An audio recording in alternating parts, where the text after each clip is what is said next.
computer, and let's go live. We got a few more minutes to do this. I'm gonna open Facebook here myself, and I'm gonna go to Tamo Junto SF, and then I'm here, and I'm pressing live in 3, 2, 1. And good evening, everyone. How you doing? This is Paulo Presotto here with another one of those Tamo Junto SF. Tamo Junto is community-oriented media focusing on the Brazilian presence in the Bay Area. And tonight, we're speaking with two very important characters of the Brazilian music scene here in San Francisco, Mr. Richard Rice and Mr. Dennis Broughton. They started something back in 1997 called the California Brazil Camp. And I'm sure a lot of our attendants and fans will be here tonight because the California Brazil Camp has been the source of many incredible encounters that were super, extremely essential to the development of Brazilian music in the Bay Area. We're going to start the show tonight playing one tune that this tune goes out to Dennis and Richard, actually. It talks about this very exotic Brazilian drink called caipirinha. Don't go anywhere. We'll be right back with Dennis and Richard Rice. How we doing?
Are we ready for this or what? Before I go on and introduce these two very awesome gentlemen on the screen for you, I would like to remind everyone that this show would not be possible without Brazil Bass Magazine. The support of Celso Braz and his amazing work creating media in the Brazilian community has been essential for the show to happen. So the channel is BrazilBass.com, and if you like to have more information about the Brazilian community, go there. All right. So without further ado, let me press the button and bring on the screen Mr. Dennis Broughton, Mr. Richard Rice. How we doing? All right, Paulo. Thank you. Absolutely, man. Dennis, Paulo. tudo bem? Tudo ótimo, Paulo. I'm already seeing some California Brazil Camp folks here. Jennifer just joined, deu Checolo. Andrea Viseu diz, ó, gelo e limão no coração. So the Caipirinha song really hit the hearts in the right spot there. And tell me about Caipirinha at Brazil Camp. Who's the Caipirinha maker, like the official Caipirinha maker of California Brazil Camp? Well, I think there's a guy Oh my named Dev that might guy from Seattle. He might be the king of that. I shouldn't say, or Jay maybe in Portland. There's a bunch. Yeah. Yeah, Adriana Giordano is here from Encanto, and she comes to Brazil Camp every year as well. And one of the main reasons I wanted to bring you guys here is that since I started this show and we're on episode 49, everyone that came up here told me, hey, we met at Brazil Camp, or we started playing music because of Brazil Camp. And it was like, man, we have to bring this tube here to tell us all the stories behind Brazil Camp. Dennis, when was the inception? How did the idea for Brazil Camp start? Well, first of all, Paulo, thank you so much. Muito obrigado, cara. Seu trabalho, muito bom. E também, Celzinho, grande abraço para vocês.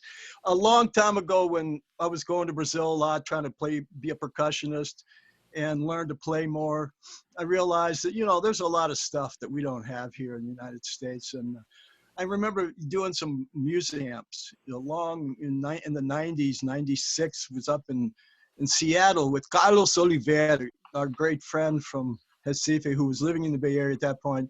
And they had like an acoustic guitar camp, and they threw in Carlos, and they said, well, we want some percussion. So we had a little batucada. One night, Carlos and I were just talking about it, and, we just went, all of this is really good, this camp idea, but it isn't Brazilian music. And it went on from there with my first partner in Brazil Camp, which needs to be mentioned, Mestre Marcelo Pereira, a great capoeira teacher in the Bay Area for so many years. He and I were really good friends. I had studied capoeira with Mestre Cordion, but by then, one day, Marcelo was having an encontro of capoeira, and I said, the whole idea of getting everybody together is so great. It's so much energy, and we talked about it. We said, well, why don't we do capoeira and music and dance, and we just go rent a camp someplace? And months later, we figured it out that we went to a lot of camps, and we ended up at Casadero, and we went, this is the place. Let's see if we can get it together. And from then on, and Rich was always there at that time. He was working with us, and we were, started out, small, 1 week, a number of teachers, small number from Brazil, some from the United States, and it just snowballed every year.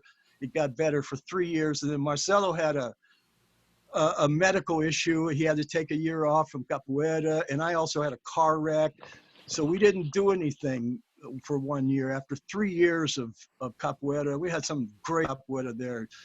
From Mestre Suassuna, Leopoldinho, all these great famous capoeiristas, and some great musicians. And it was like, wow, this is a great thing. And when we took the time off to start it again, Rich and I became partners, and that's how we got it all started. And then the first year then was 97. And then after you came back from your year off in 2000, then the focus really became music and dance. Right, just music and dance at that point. Because Marcelo was so busy with his capoeira world. He was traveling all over doing rodas and meshed things all over the world. Yeah, so it was after 90, 99, and then into, what was it, Rich? 2000, Rich? 2001. 2000, we took off, right? Yeah. Yeah, Right. and let me ask you this, Rich, because Dennis has been involved with Brazilian music. We had Lisa Silva here yesterday, and she told us that you were playing in her band, like back in the 80s. So it's been a while. You're involved in Brazilian music. When did you get a taste of Brazilian music, Richard? How was your story? Yeah, so I remember some of those days. I think I saw those guys, not in the 80s, but I did see some of that stuff going on at Bahia Cabana back then, which was great. But I worked at Guitar Center actually when I first moved to San Francisco, and so at that point I met some Brazilians that came into the store, and that started. And I worked with a guitarist from Rio who was a more of a jazz guy. He wasn't into some of the Bahian stuff that I was into, you know. But anyway, so I got started with that from Guitar Center and met some Brazilians and went to Brazil. And you know, this music just gets you, right? I think everybody will agree with that. It just takes you and brings you in. Absolutely. It did I don't know because I was born there, so I Yeah. felt like to me it was always music being bombarded from all sides. And once you guys got together and said, okay, we're gonna do this, it's gonna be music and dance. How did you start contacting the instructors? Did you dive in the Bay Area scene first, or the idea from the beginning was, okay, let's bring folks from Brazil because the experience will be much richer there? Well, it's actually kind of both. You know, we used people in the Bay Area because there's a lot of great musicians in the United States who are, some are Brazilian and live in the United States, and some Americans. And then, you know, I had been going to Brazil for quite a while then and had met a lot of different people, and too many to name. But, you know, I tell you, Paulo, the reason we have this community of Brazil camp is because of all of our friends, many Brazilian teachers who are really our advisors. That's how we really got people. We knew who they were, some of the teachers, but other musicians and dancers would say, no, check this out, you know. And it was a process of asking our friends and building this community with people. What do you think about this, about those kind of classes? And, you know, the names of the people who have always been our advisors at camp, and I can't even name all of them. There's so many. Jovino Santos Neto, in the case of when we had Jovino Santos, you know, hooked up everything. He played with Hermeto for so many years. Rosangela Silvestre from Bahia. And of course, our great friend, and really, you know, Rich and I would agree, is that we were playing for her classes when she first came to the United States, Conceição Damasceno. And a long list of other great musicians and teachers and people that just fed back into the idea of what we were trying to do. It's a group process. It was always a beginning of a big family after 22 years. Yeah, it's been actually a full generation now because you partnered with Conceição Damasceno way back, and now we have Tainá and Wesley coming up and teaching Brazilian dance, which is really incredible. And throughout the years, you did mention that there at the beginning, you know, it wasn't completely sustainable. You guys were not able to make money, but you insisted there. Rich, did you have to make some like tough decisions on how to manage the camp in order to make it sustainable? Or you were like, okay, no, let's make this as friendly and awesome as possible? Good question. But, you know, I think Dennis really, the reason he wanted me to join him, I had a good credit at that point, you know, so I mean, we could get the thing going. Oh boy, did we need that? So Oh, somebody needed to sign that, huh? no, but Yeah, Paulo, it happened really that way because it couldn't have happened with me. and people ask, you know, they say, you know, I want to start something, you know, how did I said, well, to me, I think the big thing is you figure out what is sustainable. You go, okay, I mean, we can't expect this to be huge to start. So we figured out how can we make this work with a minimal amount of people, because we don't know how many we're going to get. You know, I mean, you never know. You might get 5, and then doesn't matter how little you spend, you're going to be in trouble. But you know, we made sense of it where we just needed a minimal amount of people. You know, saved money where we could, and then and it worked. You know, so it made sense where we could at least cover our costs, and then basically it grows. And the hard part is everybody expects a lot out of it, you know, and it grows and gets bigger and better every year. And at some point we can't keep the crescendo, you know, I mean, it has to Yeah, settle in because also the location has some limitations, right? It's a beautiful site, but how many people can you actually accommodate? Because you guys been selling out for a couple of years now.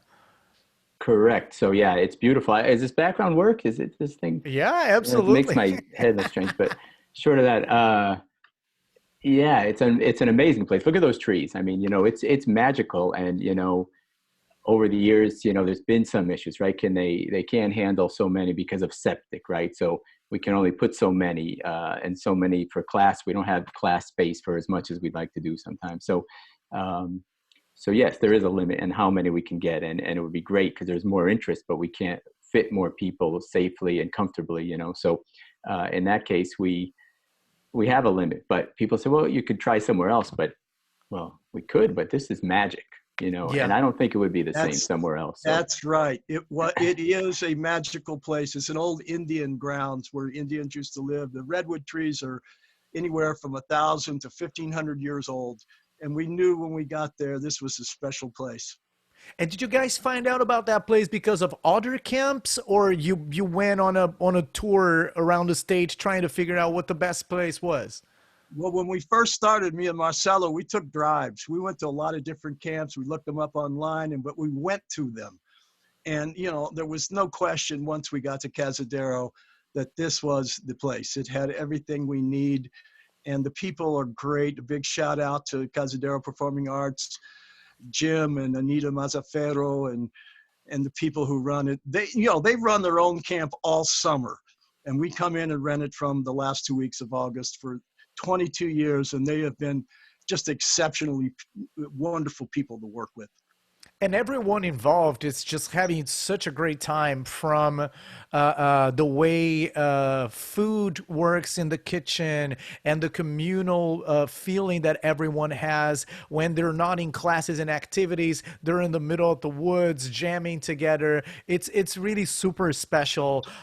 One question regarding, because indeed there is a limitation, and it's not everyone can go up there and participate, but you guys have developed partnerships in the Bay with the Yerba Buena Center for the Arts, also Brazarte, and you end up organizing small concerts through that same time period, so folks can check that out as well, right? How did that come about? well, Well, go go ahead, ahead, Dennis. Rick. Go ahead. Go ahead. I was waiting See, for that to happen when we're not sitting polite there. people. That's So how you do it. I mean, part of it is that these people, they're coming from Brazil. A lot of them are from wherever, and they're not local. Uh, and to get them here is a process, right? So, and there's financial concerns and all that. So, we try to get more for them. So some gigs where they can play some other places. And so that's a big deal to start, is right. So, hey, where can we do this without spending, to manage a tour or do some, we have a lot going on. And besides camp, there's other festivals at that time that we do. Uh, so in the end, we want to get them more work. And so these things work out great. So Yerba Buena, I think, every year we put a few people at the Yerba Buena Center, the gardens, Yerba Buena Gardens, and it works out great because they love what we do. I mean, because they're getting the best, right? I mean, these people that we're bringing are some of the top musicians and dancers from Brazil and around the U.S. And so they certainly, I think, do well when they can put these people, slot them into their thing. And Brazarte, of course, Conceição is, just always Conceição, Nick, Taina, all of them, working and working and working to just build this Continuously. community. Unbelievable what they do. And so, yeah, it's good for them, I think, to have some of these artists around, but they do a great job. And again, putting them in for classes, slotting them into what they have going on. And, and that's just a continuation of years and years. That's where I met Dennis and at a Conceição dance class at Third Wave, I think, over at 24th and Mission. So it's been a long time of that partnership. Yeah. We're To very now fortunate. the incredible lavagem events that they put together on the 1st of September, which is right after, and it's so many moving parts because you guys have to take all the gear from the Bay Area up there for classes, for live shows. And I want to give a shout out to Celso Alberti for helping out, Andrew Scott, Jeff Krasman. And at some point, you guys are taking trucks and gear. When does preparations for Brazil Camp really start? Well, it's a year-round job, but especially for Rich and I, given our own careers outside of camp, him at the DeYoung Museum as one of the managers. And, you know, for 20 years, I've been the production manager of San Jose Jazz, and we both work there. And we also both work at Monterey Jazz.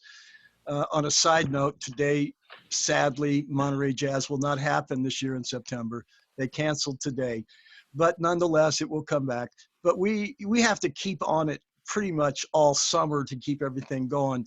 My shout outs to the production people who make camp happen. I mean, it's so many, it's ridiculous. The people you mentioned and people like Bola, you know, Adolfo Areas, you know, Bola, then you got all the sound people from Maya, you mentioned Celso, Andy, and Jeff, and then you got like, you know, we have these traditions now at Brazil Camp. We have to hold up to the standard of these traditions. Yeah. And one of the traditions is jazz jam at night, and we just call it the Michael Gold Jazz Tent.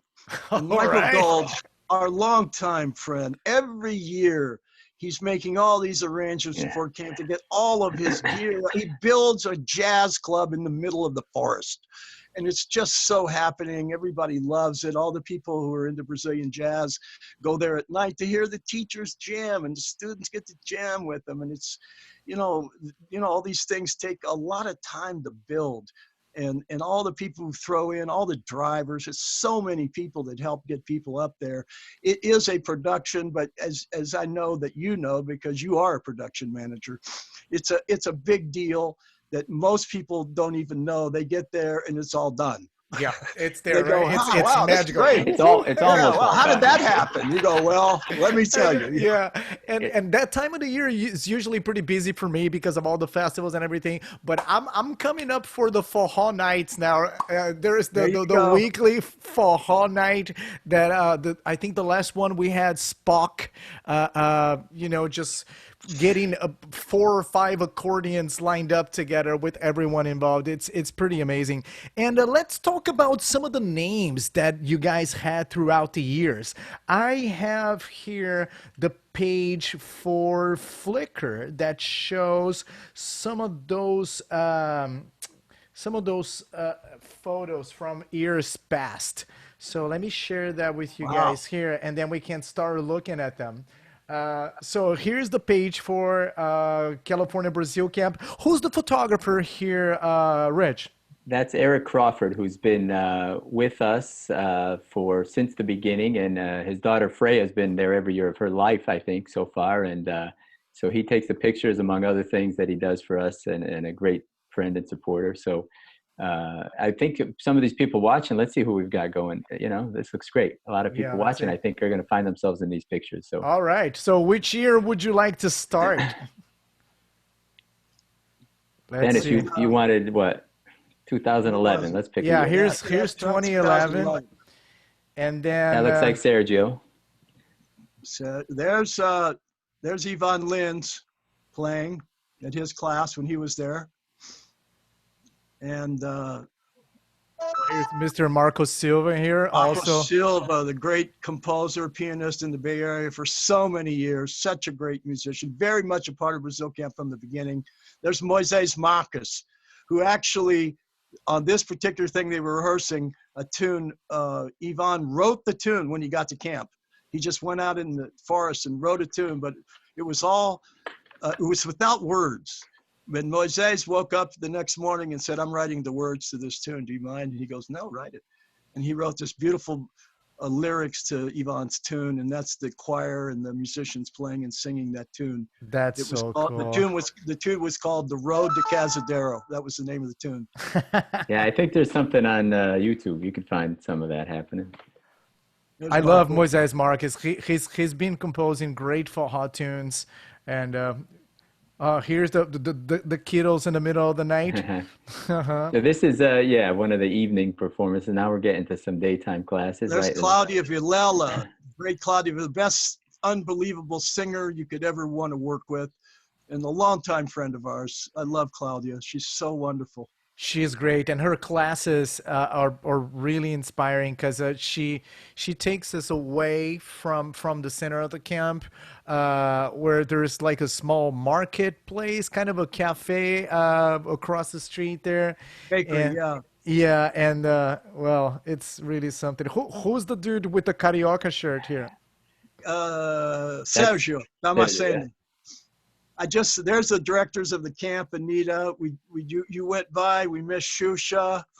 He was there. Oh yeah, And here's Shusha. there's Brian. The next two guys coming up, Brian Davis and Jimmy Biala. Man, those guys are unbelievable. Jimmy Brian for Biala is here with us right now and doing great work down in San Jose, pushing the Biala, percussion here. Jimmy. Hello, Jimmy. Brian and Jimmy been with us forever. And it's Brian, always takes off his time as the lead percussionist with Pink Martini to come to Brazil camp. That's so cool. And Jimmy has established this wonderful kids group in San Jose, Bloco de Sol. There was another group down there that was part of the scene in the South Bay, Brad Hamilton. And Jimmy just continues on with the kids and does a great job. There's Jane, the leader of the Shoto energy in the Bay Area. Jane's always doing Shoto stuff along with Brian Moran, Ricardo Peixoto, Brian Rice, Zach, all the Shoto people in the Bay Area. And you might want to play something by Rebecca Kleinman.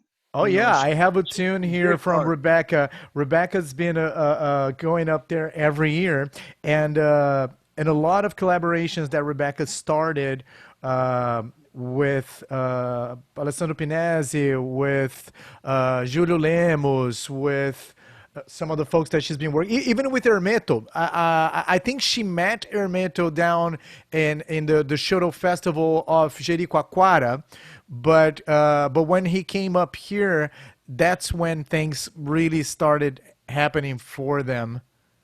There's Alessandro Pinesi, great Shoto and guitarist, unbelievable, and one of the best guitar players ever in Brazil. Tell you the truth, I'm not exaggerating. He's just him and Yamandu and those guys. Those is first-rate guitarists of all. Oh, here's Pinesi's Shoto Ensemble. So I think a lot of the people probably listening have been to camp or know a little bit about what we do, but I imagine there's some that don't, and so you get an idea here of what happens there. Is it percussion? It maybe started like with capoeira and percussion and a little bit of other types of music, and then we talked about going more music and dance at the beginning as well. But basically, it's really opened up. The idea is we try to do more jazz and more Shoto and just different styles of ensemble music, along with lots of percussion, of course, and really a lot going on. So different, every instrumentalist and dancers are welcome. Wow. Yeah. Look at this photo of Eric Hoffman. Jeez. Right? They come all the way from China, in the case now she's in Tokyo, but there's a big group. She brought, along with Jimmy, got a group from China to come every year. And I think we even have somebody here from the China group now, Estrella. And so, it's been a worldwide group of participants. Wow, and this is just 2011 for you.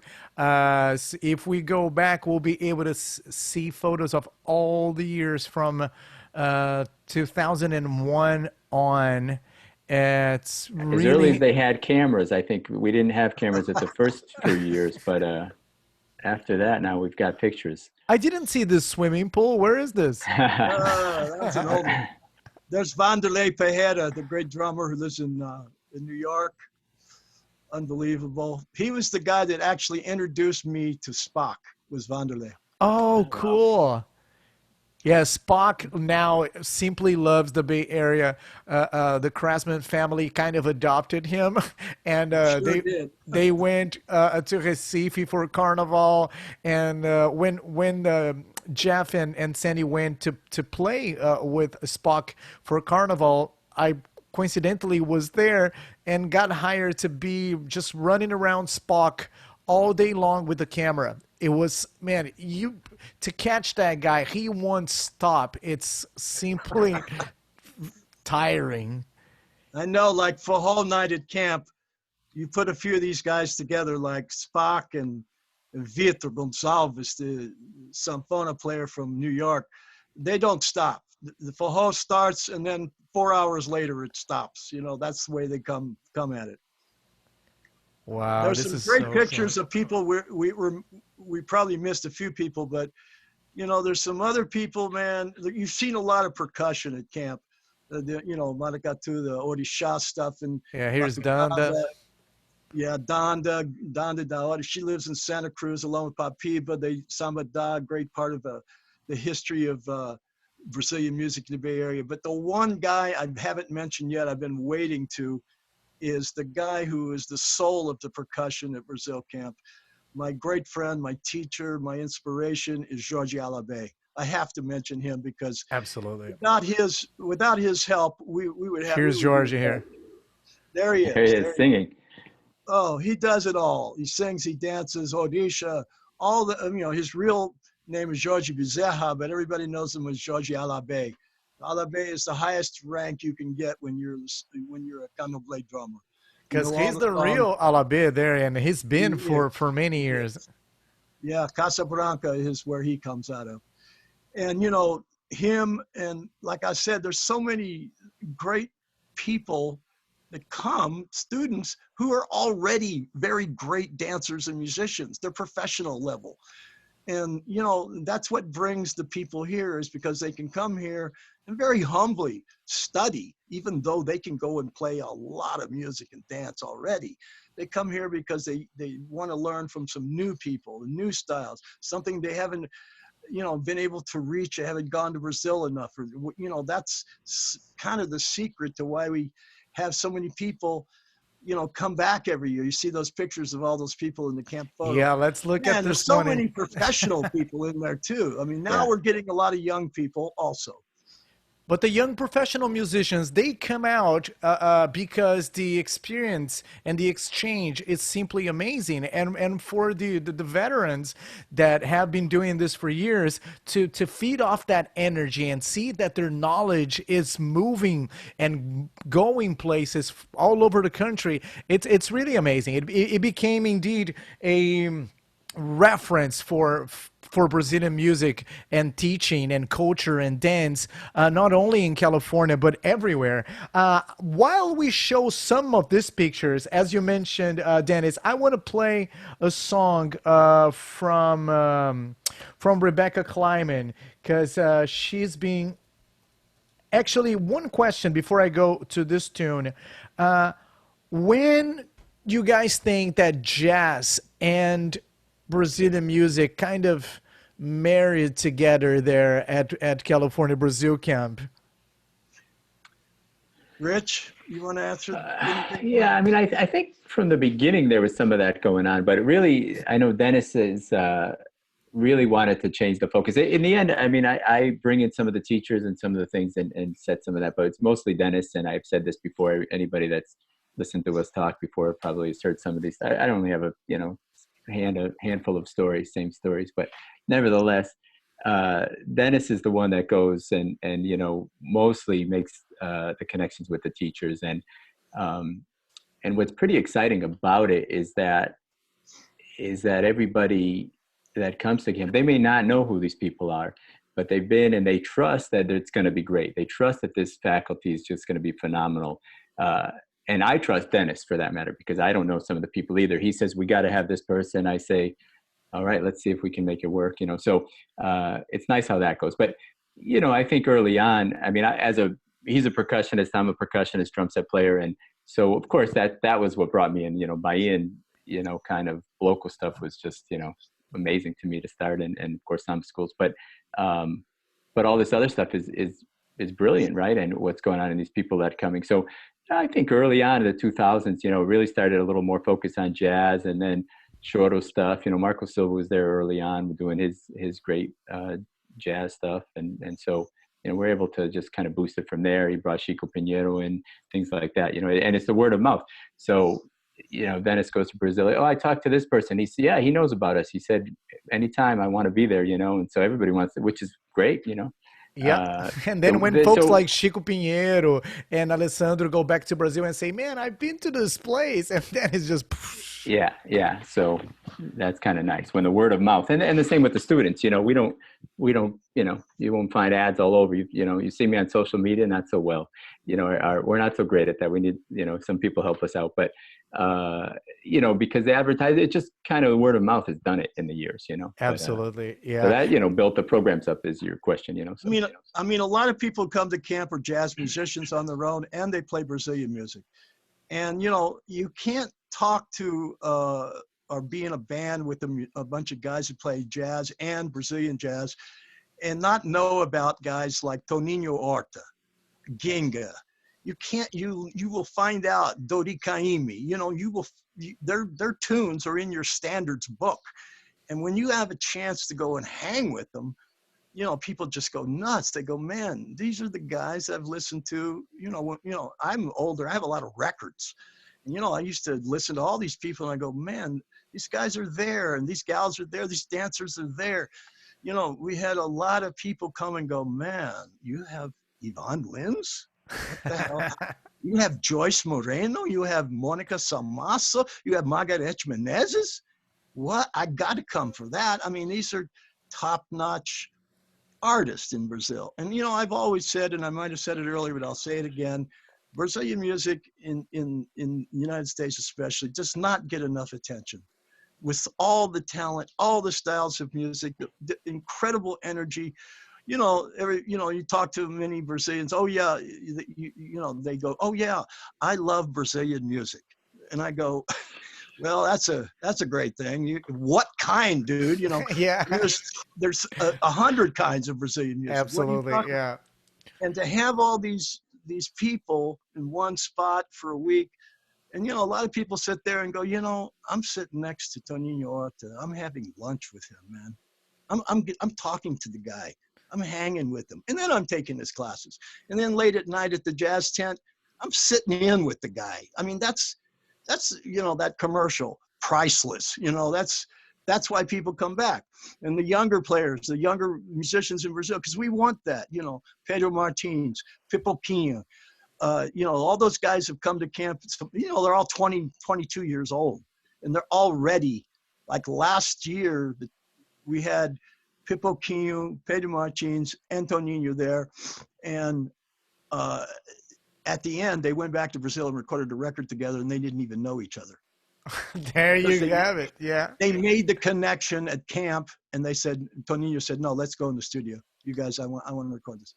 I mean, that's like, man, and the jazz community has been so rewarding for us. And a big shout out to the jazz school in Berkeley and all that they do for the community. And, Jazz Camp West, and we're all going to suffer this year, but we all know that those organizations and Brazil Camp are going to be back because that's what we do. And after we listen to this little song, we'll come back and talk about what the plans are, even though things are still kind of like stepping on eggs. But I'm pretty sure that all these organizations you mentioned are already moving towards something that is going to be announced. And the results of the collaborations of Brazil Camp go, and you will see this in infinity. Here is One Tom para Jobim, Rebecca Kleiman. And we'll be right back. Let's scroll through some pictures here.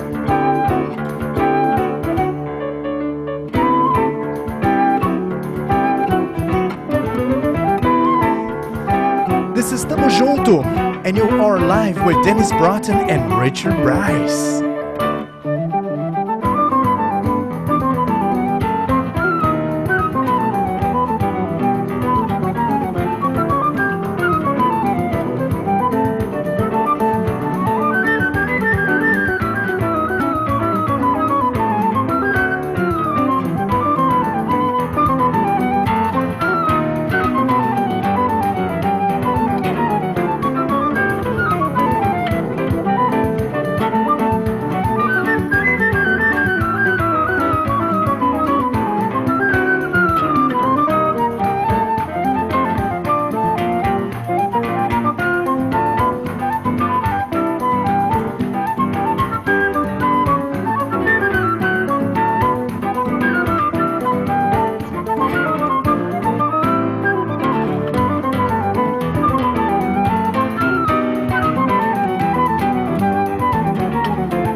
so many of those beautiful, familiar faces there. I would like to give a shout out to some of our friends online here. Conceição Damasceno, obrigado, Dona Conceição, pela audiência. Conceição, Here with us, Fábio Reis, drummer here from San Francisco. Abel Damasceno. Who else? Matt Gallagher is here with us. Noah, Cyril, Luisa. There's so many folks right now that have been at Brazil Camp and are have joined us online for this beautiful program. Thank you so much, guys, for doing what you do. It's really incredible, and I bet I've been the nights that I that I spent at Brazil Camp. I remember Dennis is always like the last man up right by the fire there, sitting with Bola, telling stories from past camps and the future and philosophies. Did you, in your wildest dreams, did you ever imagine that we would get to a time like this, Dennis? I hope you don't mean the time like we're in right now with the country, but that's another story I'm not going to even go into, because, you know, we all know what that's about. And, you know, the thing is, like your hashtag says, "Tamo junto." You know, now or in the future, we'll be together. If we don't do it this year, and we don't know, we're not, we may. But you know, in my wildest dreams, it's always about everybody getting together. You know, it's so much powerful to learn and be with people that want to learn. And just the amount of energy that the whole group has far exceeds the numbers there. You know, so much love there, so many great people. You have mentioned like Conceição and you know, I mean, it's just people that we know all these years, and we've been thinking about this and kept trying it. You know, if there's ever a thing that you want to do is, and I've tried to do it, I've failed many times in my life, but just keep trying to do it right. You know, man, it's just, you get up, you fuck up. You know, I've had several problems in my life, and when you go to camp, we all drop all that. We come together and we get the job done. And not only do we get it done, we get it done with all these wonderful people. Because, you know, if there's one thing about camp, is that I never thought we'd have this kind of community. It's all about community, man. It's really strong. And go ahead, Rich. I have to say, though, looking at those pictures while we're listening to that great music, and those pictures, that's emotional to me. Like, just some wonderful people. I can't say I've spent a lot of time with everybody in those pictures, but I certainly have talked to many. And that's what I love about camp, is being up early and talking to people as they come through and checking on them and seeing how they're doing. But that's emotional, because there's nothing I would like more than to be with everybody again soon, you know, and they're all together. We're 2 feet apart. We're next to each other. We're eating together. Boy, it's wonderful to see that, and can't wait for it to happen again. You know, it's a big deal. And the collaborations you're talking about, I don't know entirely who's on that record, but I bet you it's a few from Brazil Camp, and it's the students, and people go to Brazil and they meet teachers that they met at camp. They study with, they play together with. It's students, it's teachers. They all meet and go on, and it's just a great collaboration tool, you know. So. Yeah, and I bet it's hard for you to hang out with anyone, really, because I only see you running around. You're the big operations guy on site there, making sure that things are happening. And besides the music and the dance and everything that comes with that, there's still like the kitchen, the barbecue, the supplies, the cooks, and all of that. Tell us a little bit about the kitchen, which is an essential part of California Brazil Camp, because everyone eats together. They eat the same thing. They eat healthy. The team preparing is with their hands full and making that happen. How did you guys organize that portion of it? How did you think of it? That was, I think it was kind of an accident. Just, we used to have the facility manage the food for us, and then one day we went to a meeting at their corporate at their offices anyway in Berkeley, and they said, you know, we have to tell you, we can't, you know, we don't think we could do the food for you. And we thought, you know, what are we going to do? But in the end, Dennis, you know, knew a guy. I don't think they were best friends, but he knew a guy that suggested, I know these people that cook, and somehow we came across who I don't think we could find anybody better, and that was Karen, at that point, Teo Weiss as well, Karen McKay in Culinary Magic, and she continues on, and with her team every year is a great team, and they've certainly become family, I mean, not only Karen, but everybody, and they love to be there. And, not only do they just take such pride and love and want to take care of us so much on the food side, but they also want to join in and they want to play. And now a lot of them are playing and dancing outside of camp. And I've learned a bunch about cooking, for that matter, with Nora and the pastry side. I'm not doing much now. Bola's the big cook. Bola cooks, like, I get pictures of Bola cooking every day during this thing, but I'm not a good cook yet. But I have learned some things in the kitchen there. And some of the other things just happen. Go ahead, Dennis. Well, no, I was saying, you're talking about food. There is the day program and the breakfast, lunch, and dinner program. But even at night, this is where Bola comes in and other people. There is Rich and I have this casual job description, daytime program, nighttime program. And who's in charge of that? Well, take a guess. At night, we have a lot of stuff going on. And, like I said, Paulo, we have these traditions get built up. And now it's like, is this going to happen? We need this to happen. It happens every year and we want this. And one of those nights is Fajo night on Wednesday. If we don't do that right, we get a lot of bad reports. What's going on? No, Fajo, Gafeta, Coco, everything is driving in 4 hours.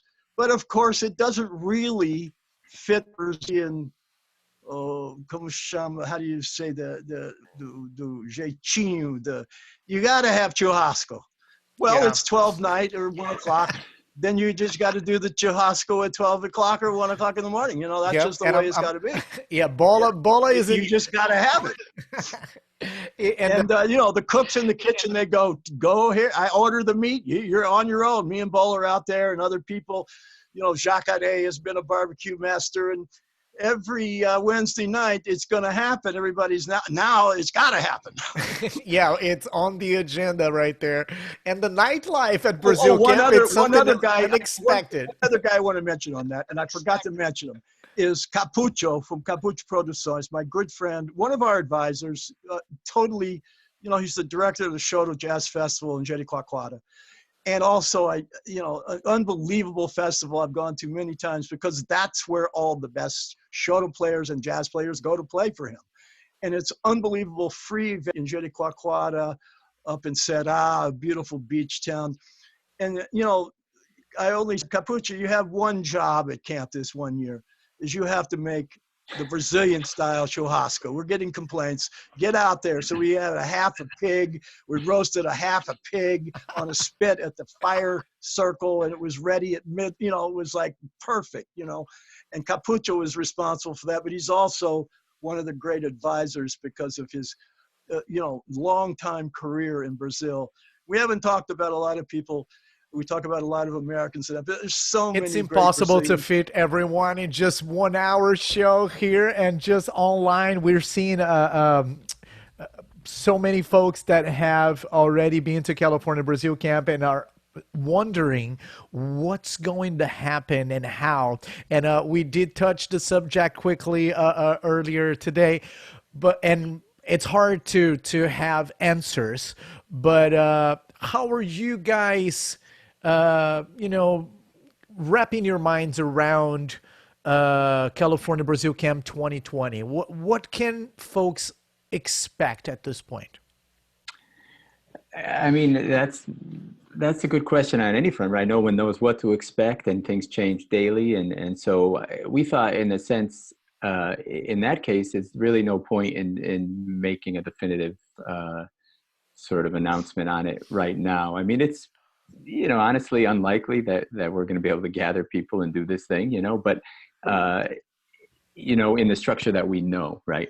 So, in the next month, I mean, again, in San Francisco, the shelter in place ends end of this month, and to some extent, right, whatever that maybe not, maybe continues, but at that point, is maybe we thought is a time to make some announcements, but, it could be a different format. It could be a shorter thing, but, I think it's probably unlikely we'll be able to gather everybody for this August, but, we're ready for the next one, and we're just kind of holding off a little on making that definitive thing. But it might be just a little bit different, in the future. So we have to see. And again, it's a big deal to be here and seeing the names. Briano even joined, and we've got a lot of people that are good friends of ours, and that's the thing. We all become.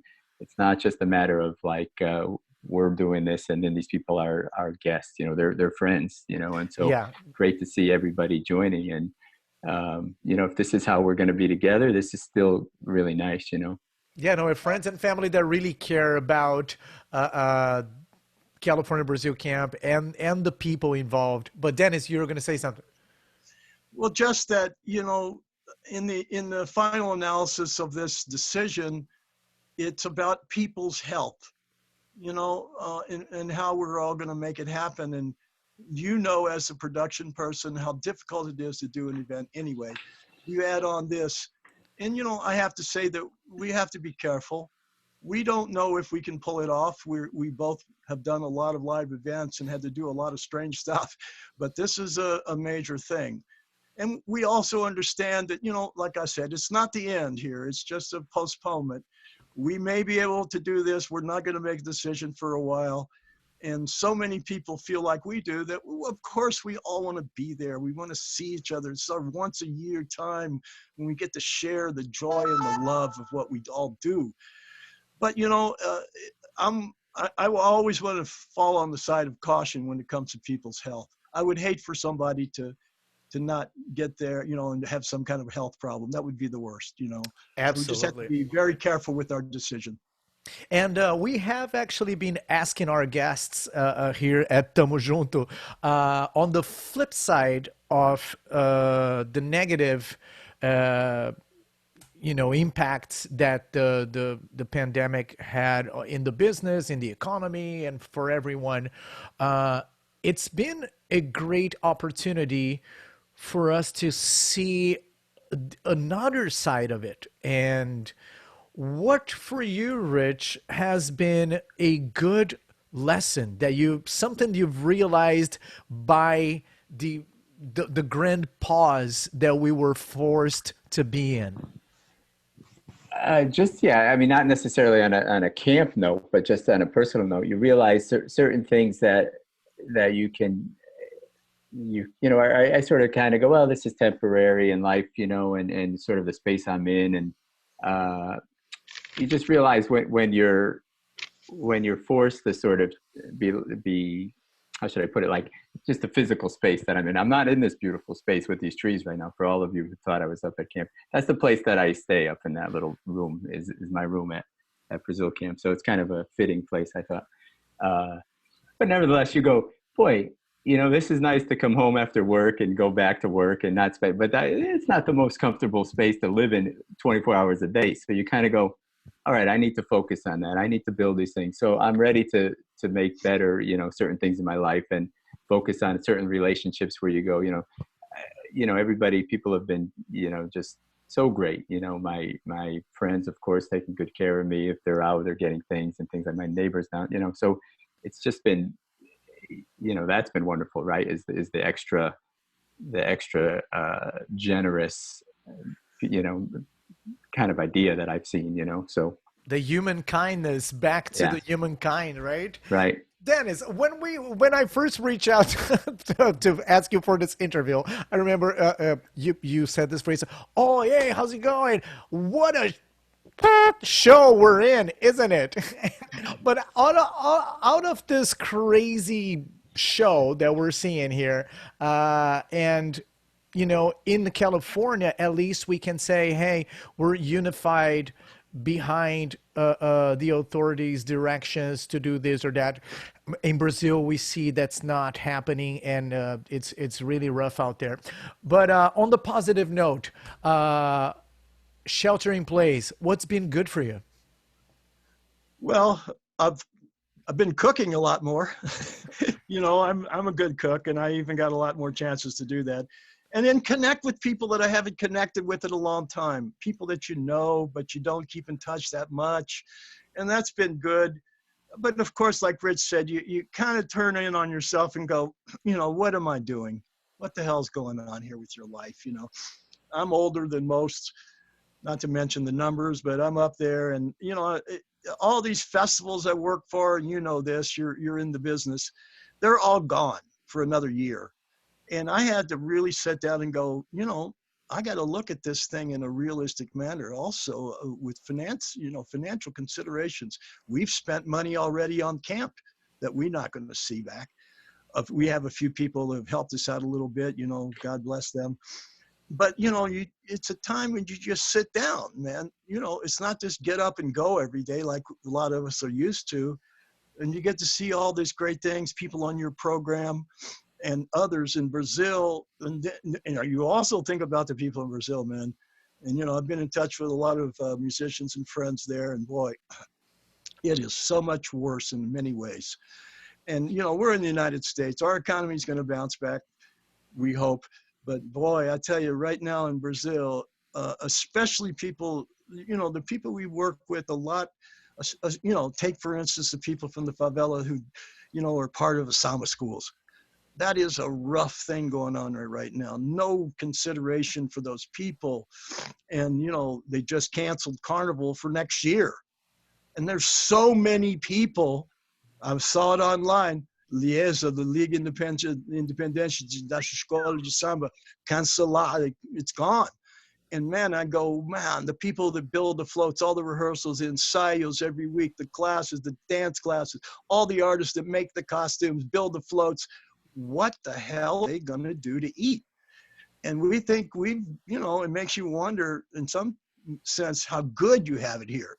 This is United States, at least, that has, as crazy as it is, oh my God, our friends, these are close friends, musicians, and their president is, like I said, I'm not going to go into politics. Yeah, it's crazy. Oh no, it but, is. It is pretty stop crazy. and think about the overall world.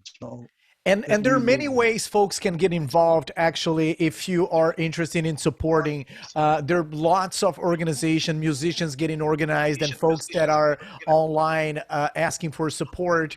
And I've been always sending the Venmo handles here of people. Actually, this show has a Venmo handle. If you feel like you want to support the show, you can donate via Venmo at SF. I'm gonna put it out there, and here it is, because I am collecting unemployment as most of the production people these days, and it's a roller coaster. But we, as you mentioned, we've been blessed, and there is a lot of protection for us there. It's now 8:57, guys, so we've done this. Wow. I have one thing. Yeah, please. I have one thing I want to say before we go. First of all, thank you again, Paulo. And for todos os brasileiros que em Brasil agora, um grande abraço. Estamos juntos com vocês. É uma coisa muito difícil, muito estranha. But also, Celso, your partner, Celso Brás. And, one thing I'd say that when we talked, I even had a piece of paper here that, I wanted to write down people that have been so important. And I missed a lot of them. One of our great friends, Curtis, especially. But I mean, there's a list of 100 people that I should have talked about, because they are so important to me and Rich. And I apologize for not mentioning everybody, but thank you, Paulo, again, obrigado. And I hope the people that are listening to you keep listening to all the great music from the Bay Area and otherwise that you are presenting, man. Thank you. Absolutely. It's a pleasure. Rich, thank you so much for being with us. And as I mentioned in the beginning, our pleasure. California Brazil Camp has been instrumental for the development of Brazilian music in the Bay Area, and that's my main focus here in this show. Without California Brazil Camp, we would not have the amount of Brazilian music that we do have today, the shows that you guys help bring together, the collaborations with other organizations, and we hope that California Brazil Camp is back, and we're gonna meet you guys up there for sure. Tamo We look junto, forward to cara. that. Obrigado, Yes. tamo junto. Everybody, let me just remind you all that this show is community media coming here pirate style every night, 8 to 9 p.m. in California on Facebook. Tomorrow, this video will be on my YouTube channel, YouTube, Paulo Presoto. You're going to find it there. And that's pretty much it. It's now 9 o'clock, and I'm going to play one tune here from one of the masters of Brazilian music that has also been teaching at California Brazil Camp. This is Forró Brasil by Hermeto Pascoal. You guys have a good night. Stay safe. Just be nice to yourself. Thanks, Paulo. Valeu. Thank you, Rich. Ciao. Thank you.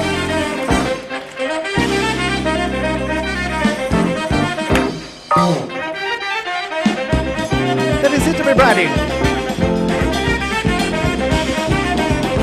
Tamo junto.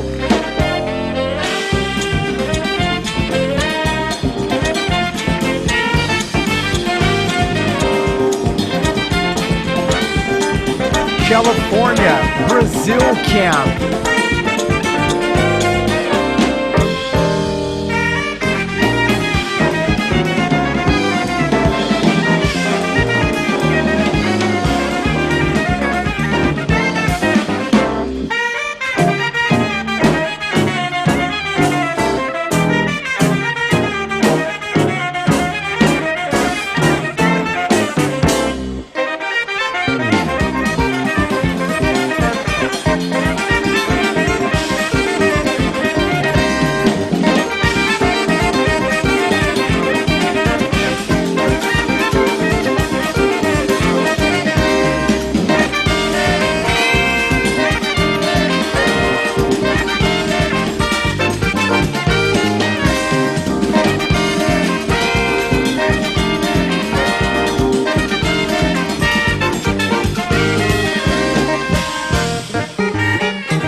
Thank you. You were together. We're tão junto. SF. Valeu. Thank you.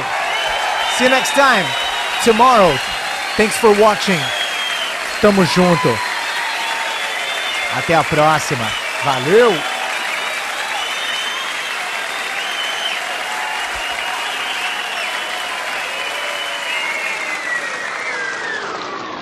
All right, guys, we are off the air. Let me just unmute you one more time here. Bam, and you hear me? Yeah. Cool, cool, cool.